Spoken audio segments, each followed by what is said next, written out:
Imagine having a secret so dark, so massive, that keeping it consumes your entire life. Now imagine that secret is worth $64 billion. For decades, Bernie Madoff was the undisputed king of Wall Street.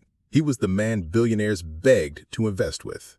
He was a pioneer, a financial legend who helped create the modern stock exchange. But behind the closed doors of the Lipstick Building in Manhattan, there was no trading. There were no investments. There was only the largest financial lie in human history.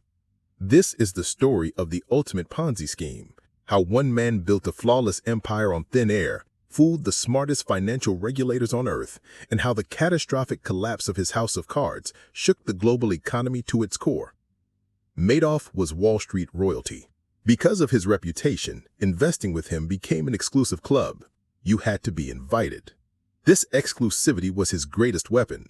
By making people feel privileged to give him their money, he bypassed their natural skepticism. Charities, celebrities, and aristocrats all handed over their fortunes. Madoff promised them something impossible: steady, consistent returns year after year, regardless of whether the market was booming or crashing.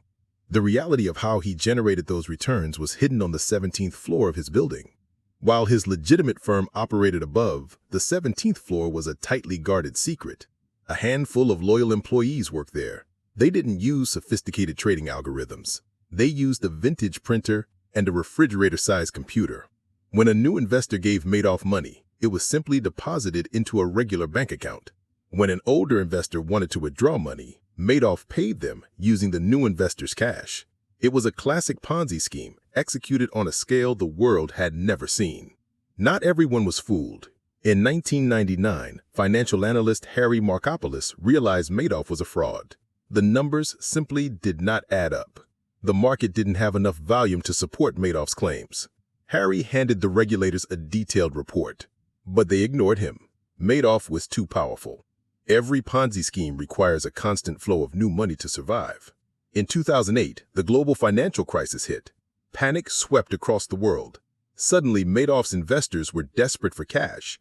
Over a few months, investors requested $7 billion back. Madoff only had a few $100 million left. The music had finally stopped. In December, Madoff confessed everything to his sons. They turned him into the authorities the very next morning.